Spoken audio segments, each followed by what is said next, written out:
When our core wounds meet the physical world, it offers us the opportunity to heal from the trauma and the emotional wear and tear we have endured in this lifetime. How many core wounds are there to heal? In this podcast series, we will talk about them all, healing the emotional core wounding, including the mother wound, the primal wound, so we can walk in our medicine to be the healers that we all are. Join podcast host, confidence coach Susan Axelrod with her very special guest, Kornelia Stephanie. This podcast is one for the ages, living beyond the core wounds. Hello, friends. Thank you for joining us for another episode of this amazing podcast series, Living Beyond the Core Wounds. I have been thinking about my conversations with Kornelia Stephanie, and to be honest, have been doing a lot of my own work around these core wounds that we're discussing. I didn't set out that way. I didn't intend for that to happen.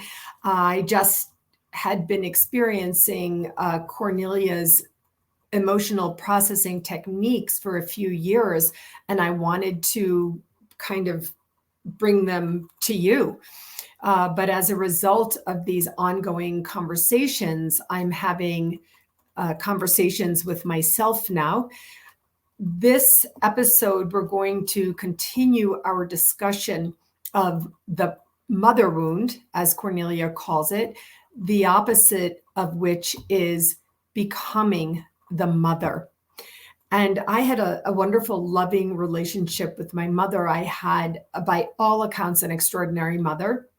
And still, being the humans that we are, both she as a human and me as the human child, I realize that there are things that have come up as I've been having my conversations with Kornelia about learning to mother myself in a healthier and more productive way.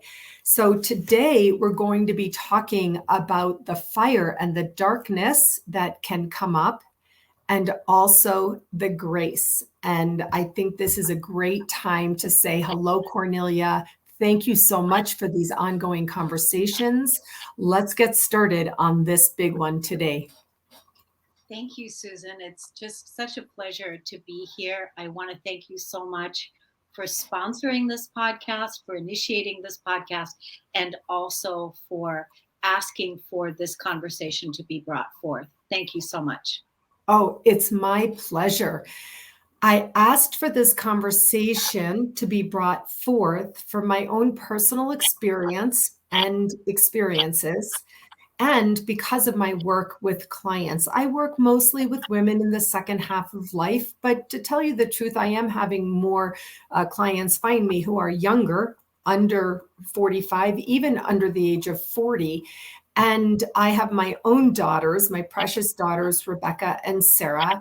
And I guess I really want younger people to learn these tools, techniques, strategies, and the basis of understanding core wounds, and that you can live beyond the core wounds rather than having them wait until they're 50 or 60 or even older. Do you know what I mean? Absolutely. I feel like this is something that we wished our parents would have taught us, right? During our upbringing, or during the times when we were going through massive changes in our lives, that we had this wisdom or this knowledge of the unconditional love and the nurturing and the intuitive, because we're talking about the core mother wound and its opposite, what we didn't have, what we didn't receive, right? And the unconditional love, the self-acceptance, the nurturing, the deep grace, the becoming the mother of exactly what it is that you feel you would have needed or need as a person when you're deeply vulnerable, when you're feeling so exposed, when you're feeling wounded. What does the being need? What does the person need? What does your inner child need? And this is something that becoming the mother, our inner parent, becoming what it is that we didn't receive from our parents. And when we look at our parents, Susan, you know this too, because you and I, we talk a lot about this, our ancestral lineage. We look at who we are as mothers, as people, and then who our parents were, and during their time, and then their parents and their parents. And so in the evolutionary spiral of becoming who it is that we truly are and living beyond the core wounds, we transcend the consciousness of what we were born into. So, Kornelia, I want to just stop for a moment and invite our viewers and listeners to already rewind the last couple of minutes. That was so powerful, such a powerful way to start of helping people. And by the way, I just want to say I have gone back and watched our recordings already. So I see myself looking down, and I just want to say I'm writing notes. That's what I'm doing, because I'm listening and processing and learning even in real time all over again as we speak.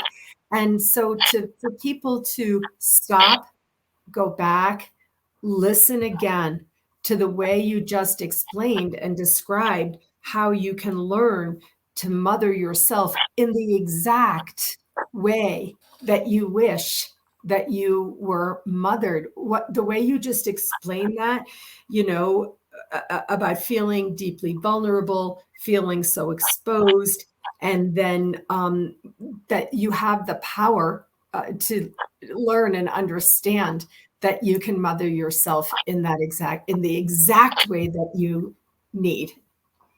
Yes, like one of the things that just came back into my awareness is I was thinking about a time over the last few years where my mother is still alive. My father was absent from my whole life, but my mom has a partner. So when I go visit my parents, and when I visited my mother and her partner over the years, there were different times where possibly as I was loving and nurturing myself and unconditionally becoming the mother within myself and really bringing that tenderness and that love to what I needed when I was really vulnerable, or where just I just was feeling a lack of love, or whatever the feelings were.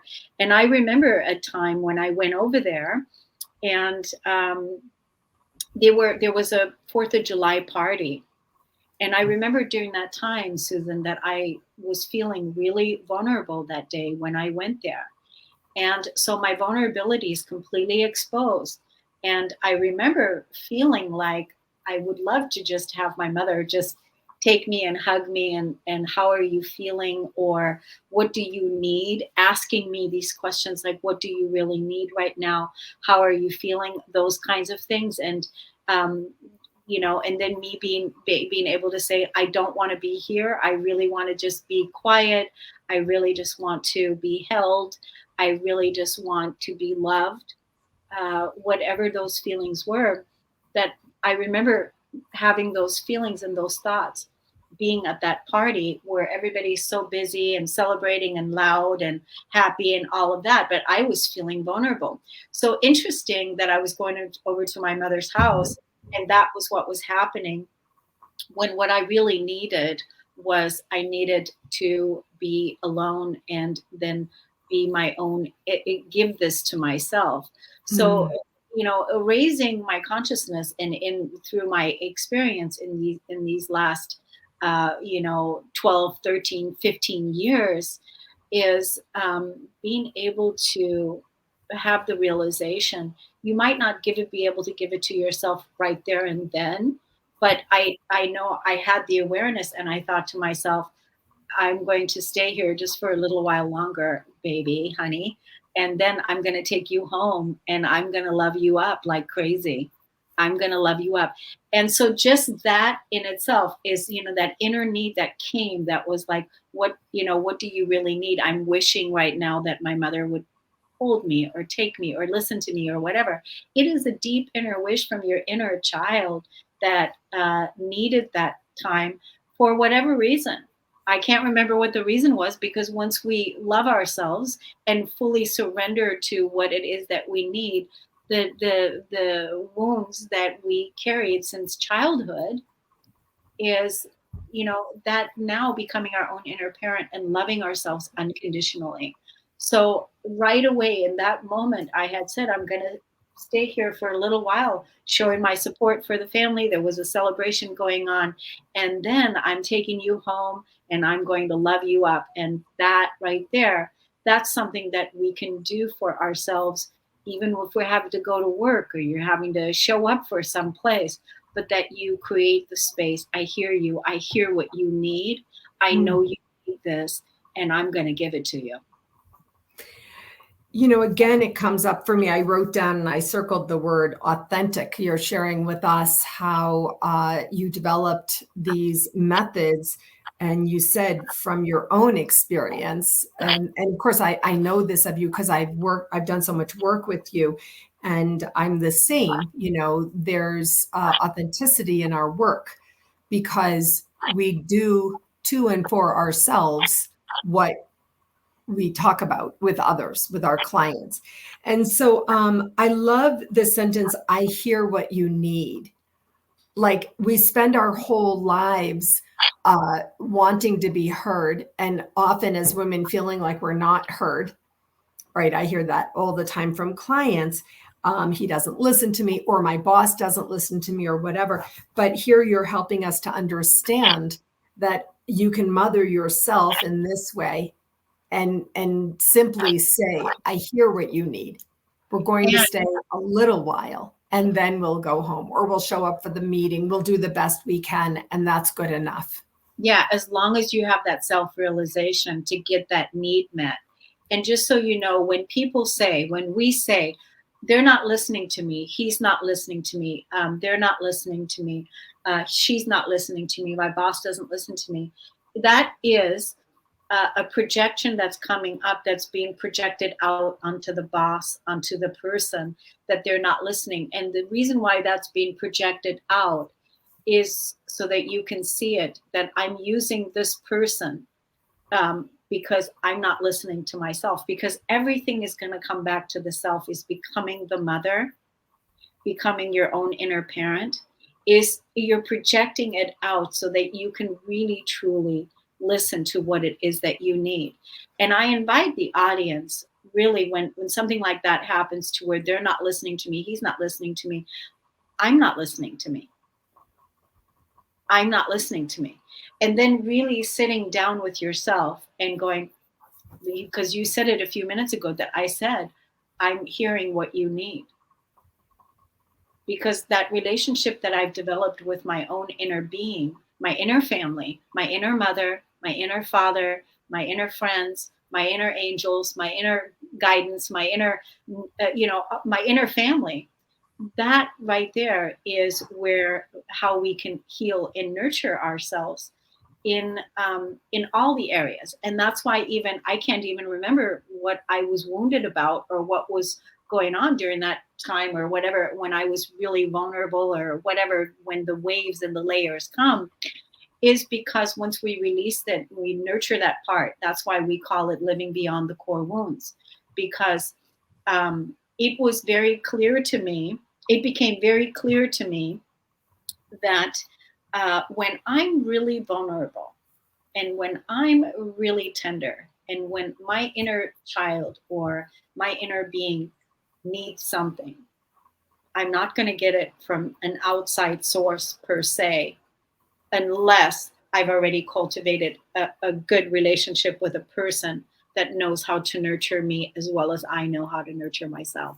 Really powerful. That's so powerful. I mean, this is just an extraordinary lesson, as well as I know how to nurture myself, as well as I know how to nurture myself. And of course, we're talking about self-care, we're talking about self-love, but I guess I would ask our viewers and our listeners, do you know how to nurture yourself very well? So let's let that question sit for a moment, Cornelia, and let's get into what is it that you mean by the fire, the darkness, the rage?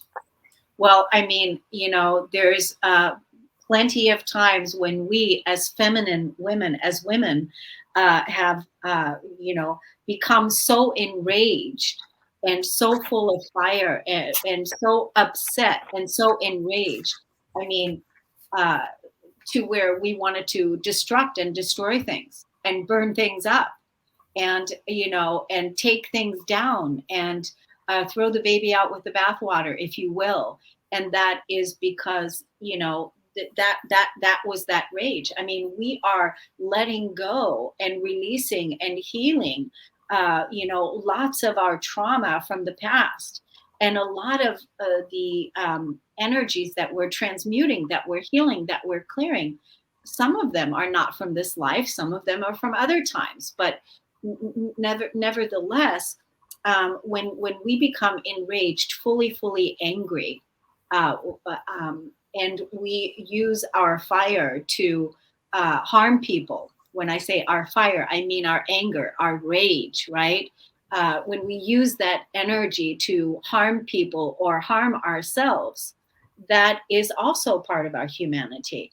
And that is also part of our human, the old human that is realizing it is so enraged, so upset, so hurt that it could destroy things. I mean, I don't have presently. I don't have stories of people that that Well, I have. do. Oh, you do? Okay, go Oh, for it. yeah. I mean, now that I hear what you're saying, I do have a client who is, I guess, as according to what you're saying, filled with so much anger and rage that there's just chronic, constant pain, like, going through the body. And I certainly have uncovered the difficulty of the parent relationships, the death in the actual physical, as well as the deep desire of a little child to be loved by a normal mommy, and this is manifested as pain. But this isn't just one person. I know lots of people. Is this what you mean? Like when the rage, the anger, it just stays in you, and then it manifests later as chronic pain, or even constant pain. It is. And this is what, why emotional processing is so important. Because if you're really upset, if you're really angry, and if you're really enraged about something, that's hot coal. Mm. That is emotion. That is hot coal. That is anger. That is, and having that anger inside the body is not a good thing, because it literally can attack your organs. And you don't want to do that. You also don't want to take that energy and project it out onto another person or cause harm. So that if you get angry at someone, that you project it out either verbally or with your physical body or with your thoughts or with picking up a gun or hurting someone. That's this energy. It's rage.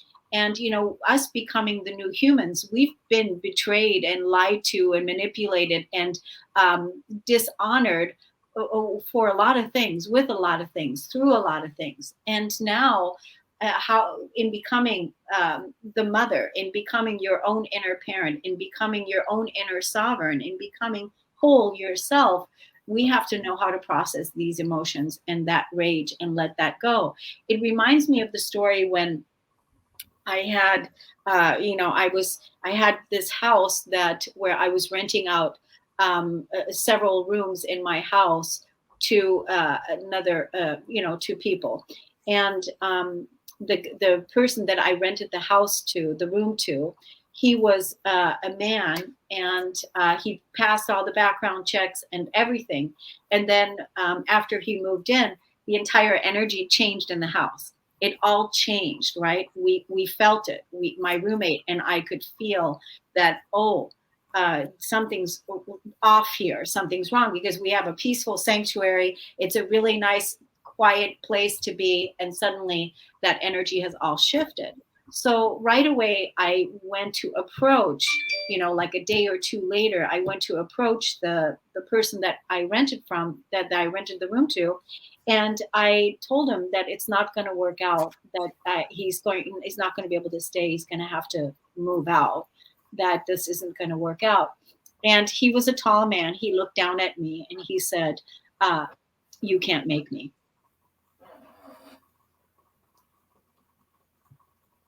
So in my house, in my beautiful sanctuary, this man is looking down at me and saying, I cannot make him move out, that he's here now and he's running the show.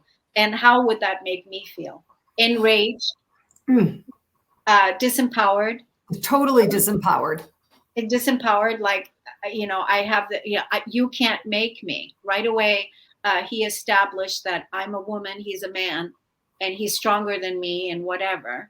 But that was during the time when I was writing my book on what causes war. And that's when I discovered that peace is the flip side to anger, but only through these experiences. But I was so enraged that I was shaking when he was saying that to me. And shaking was the energy of intensity that I was feeling. Like right away, I wanted to just go off on this guy.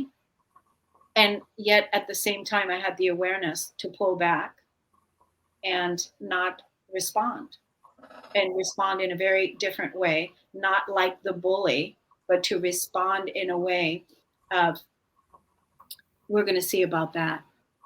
And then I turned away, and then I went into my own inner, what I call my own inner spiritual anger management room, if you will. And I released the rage. And that's the part that we want to talk about, is releasing the rage, releasing the anger. I could have carried it around, and it could have done all kinds of things inside my physical body. And I could have created all kinds of things at home and made that situation really bad.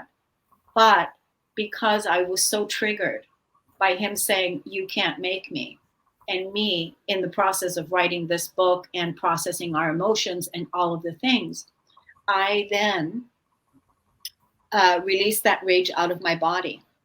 And how did I do that? How do you process your anger? What is your way to process rage or process emotion? What is your way? Do you hold it in? Do you suppress it and deny it? Do you consciously work with your anger? Do you project it on other people? What is your way of doing it? So my way of doing it was getting it out of my body, because the anger has to move. It has to move out, because otherwise it's going to go somewhere. It's either going to be in the body, go somewhere, or it's going to be, so I had to move it out. So one way that I do it is I, just, hit a pillow, or get my hammer and hit a rock, or, I need to physically move it out of my body. Or even scream it out, or rage it out, or cry it out, whatever your way is. And once I did that, now you're exhausted. Now you've got all that emotion, you've got all that energy out. And then you can come back. Once you have it all moved out, then you can come back to your wise self and say, what was that about? Now, how do you want to deal with that? Basically that.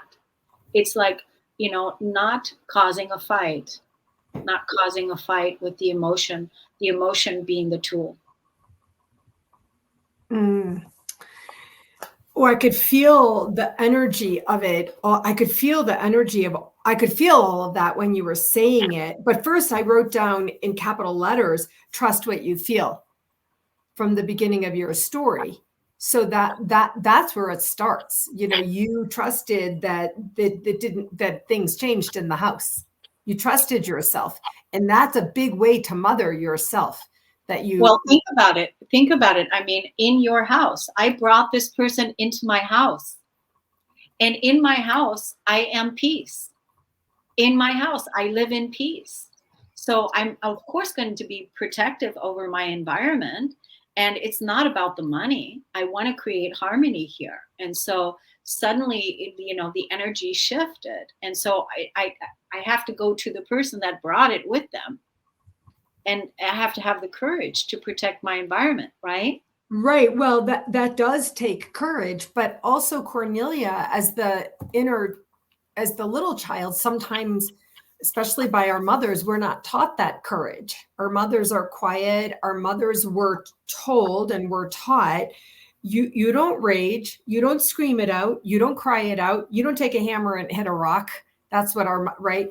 And so that's what you say, I demand, I in my house, I am peace, I demand this. Absolutely. Our Absolutely. mothers also were not allowed to demand anything.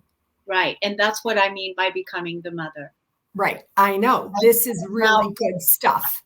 Right. Because think about it. We talked about the ancestral, that our mother's mother, they weren't allowed to speak up. Who do you think you are? Kind of energy. Like, you don't have the power to do that. You're a woman. You shouldn't say that. You shouldn't be that. And also, in my own becoming, I knew that I wasn't going to fight war, because suddenly there was a war in my house. I wasn't going to fight war with war. I was going to fight war, if you will, with wisdom. And that is the difference. And that is the difference that we can all make. That if we learn how to listen to ourselves and learn how we respond, how our own internal emotional process is. That's why it's important to know what are the ways that you process your emotion. Nobody should be walking around pissed off. And God knows, Susan, that we as a human being have so many reasons to be pissed off, entirely pissed off, when we look at the state of the world today and what's going on in our world. We have so many reasons that we could be pissed off and to be angry. But that pissed offness isn't going to support your body. Well, I guess that brings us to the last part, the grace part. And boy, that pissed offness, I realized I have another story, Cornelia, and that story is me. I had that rage in me. This isn't my therapy, so we're not going to be like, oh, where was that rage from, Susan? We don't have enough time to go into that. But I can reveal here, I used to call myself Yelling Mom. Remember the old VHS videotape? Mm-hmm. It's this big, it's hard plastic. My kids were very young. What could they have done so much to provoke me to throw that VHS tape on the carpeted floor so hard that it broke? What could these little children have done? What were they doing? Talking back, fighting, I don't know, breaking, what could they have done? That was one of my final straws before my personal transformation. I thank God, and I don't know what all, my own wherewithal to do what you just talked about, which is no longer want to be walking around pissed off with that, whatever that was in me from wherever it came, that these little children would do something to provoke what really was a violent act. It wasn't I didn't throw it at them, but it was a violent act. And you can hear 25 years later, I still remember it. Well, and because you know why? Is because the anger in you, whatever they did to trigger you, the anger in you had to move. And instead of going to your process, which at the time you didn't know, process your emotion, because the anger has to come out of the body. And you did it. You did it by actually picking something up. It was the videotape, and you threw it across the room. And that is what you did in order to move the anger out, this is all something that we can all take note over, is that's what has to happen. The anger has to move out of the body, because, when I was standing in front of that guy that was saying to me, you can't make me move out, I felt like 1,000 trigger points were going off in my body at the same time. And I was so enraged, I felt like my whole body was set on fire. And, I wanted to kill. I wanted to I want to, go off on you. What the, I want to completely, right? But I didn't do any of these things. It was so interesting to observe myself in that moment. Like, wow, I'm shaking because will I actually be able to do it? Will I actually be able to do the wise thing that I am teaching and talking about when I'm in the fire? I mean, this is such, I just can't say again how much I want to encourage people who are watching this video or listening to this audio podcast to, go back to the beginning, take a pen and pad. I'm on 2 full pages. It's annoying when I look at myself, I'm evaluating myself as a podcast host, and I see myself looking down at my paper. I know what I'm doing, I'm writing, but honestly, I'm listening to this and processing this, just sharing that with you. Yeah, that was 100% right. That rage had to come out somewhere. Thank God I had an appropriate-ish level to not smack a child. Right. So, but I did, and I used to call myself yelling mom. And now with the work of emotional processing, I mean, I started that journey. I'm not kidding. That was 25 years ago. And today I have better ways to work, through, often crying, tears do come up quite a bit, but to emotionally process. But the language that you just said, for example, it had to go somewhere. Yeah. Right. You said that rage in me had to move through me, is what you said, and out of me. And so if I stuffed it and suppressed it, shoved it down, then we know that it would have gotten what they call stuck in you and could have come out later in an ailment or some kind of physical, mental, or emotional distress.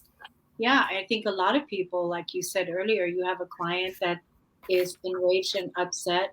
People hold on to their anger, people hold on to their fire, people hold on to their emotion, and they carry it with them. And then at some point, there's an explosion.